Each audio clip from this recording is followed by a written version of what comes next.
नमस्कार, मैं श्वेता आपका सोना न्यूज टीवी में स्वागत करती हूं। तो चलिए रुक करते हैं आज की प्रमुख खबर पर।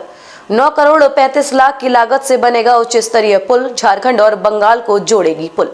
गुरुवार को ग्रामीण विकास विभाग मुख्यमंत्री ग्राम सेतु योजना अंतर्गत रांची जिले के सिल्ली के सोनाहातू प्रखंड के बारेंदा पंचायत के मारंग किदी गांव में स्वर्णरेखा नदी पर उच्च स्तरीय पुल निर्माण कार्य का शिलान्यास रांची सांसद संजय सेठ और पूर्व उप मुख्यमंत्री सह सिल्ली विधायक सुदेश कुमार महतो ने संयुक्त रूप से किया है। इस पुल को 9 करोड़ 35 लाख की लागत से तैयार किया जाएगा, जिसकी लंबाई 268.36 मीटर है। शिलान्यास कार्यक्रम में सैकड़ों लोगों ने सांसद व विधायक को ढोल नगाड़ा व माला पहनाकर उनका स्वागत किया। इस मौके पर सिल्ली विधायक ने लोगों को संबोधित भी किया। उन्होंने कहा कि यह पुल झारखंड से बंगाल को जोड़ेगा, जिससे व्यापार करने वाले सिल्ली तमाम क्षेत्र के लोगों को सुविधा होगी। उन्होंने कहा कि स्वर्णरेखा नदी में ये तीसरा पुल एक माइलस्टोन साबित होगा।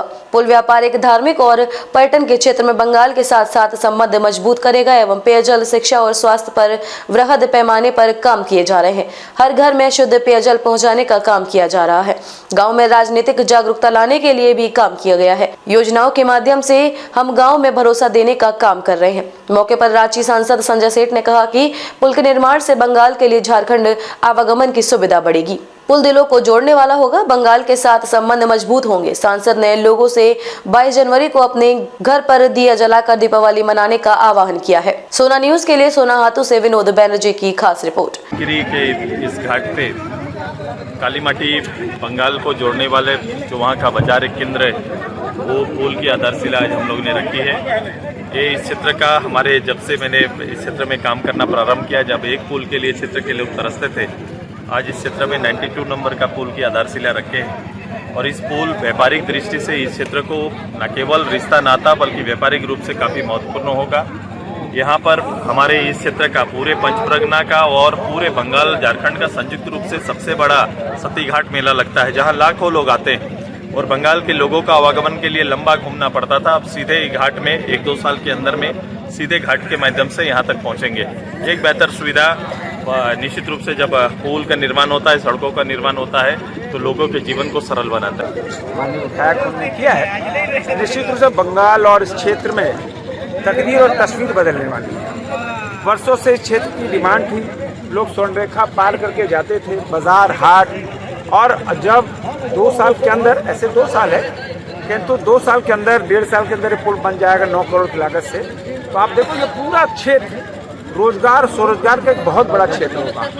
अब बंगाल को फिर घूम के नहीं जाना होगा, आप तुरंत बंगाल पहुंच जाओगे। बंगाल वालों को आसान होगा। तो हम कह सकते हैं कि यहाँ की जो संस्कृति, आबो हवा है, इससे ये छूती नहीं। और यह यहाँ पर सबसे बड़ा कारण ये होगा इस पुल बन जाने के बाद कि यहाँ के लोगों को तुरंत ही रोजगार और स्वरोजगार मिल जाएगा। और आज इस मौके पर जब हम टूसू पर्व सामने खड़ा है, आपके माध्यम से टूसू पर्व की बहुत ढेर सारी शुभकामनाएं। और आपके माध्यम से क्षेत्र की जनता से आग्रह करना चाहते हैं कि 500 साल का सबसे बड़ा रामनवमी का पर्व, 500 साल का सबसे बड़ा दीपावली का पर्व 22 जनवरी, जब देश के आदरणीय प्रधानमंत्री नरेंद्र मोदी जी और साधु संतों के द्वारा भगवान पुरुषोत्तम राम के मंदिर का जब लोकार्पण होगा, तो प्रधानमंत्री नरेंद्र मोदी जी आग्रह किया है पूरे देशवासियों से, पूरी दुनिया से, कि उस दिन हम दीपावली मनाएं। तो हमें आप सब चैनल के माध्यमों से, मीडिया के माध्यमों से मैं आग्रह करना चाहता हूं, आइए 22 जनवरी को 500 साल का सबसे बड़ा दीपावली मनाएं, 500 साल की सबसे बड़ी रामनवमी मनाएं, हर घर में दीपक जलाएं, मंदिरों की साफ सफाई 14 तारीख से, माननीय प्रधानमंत्री जी आग्रह किया है कि 14 तारीख से 22 तारीख तक देश के सभी मंदिरों की साफ सफाई हो और 22 तारीख को दीपावली का पर्व मनाएं। और हम योजना बना रहे हैं कि अपने क्षेत्र की जनता को कैसे 22 तारीख के बाद ट्रेन के द्वारा ले जाकर अयोध्या में प्रभु श्री राम के मंदिर के दर्शन कराएं, ऐसी योजना बना रहे हैं। खबरों में अब तक के लिए बस इतना ही। फिर होगी आपसे मुलाकात ऐसी ही किसी बड़ी खबर के साथ। तब तक के लिए नमस्कार और देखते रहिए सोना न्यूज टीवी।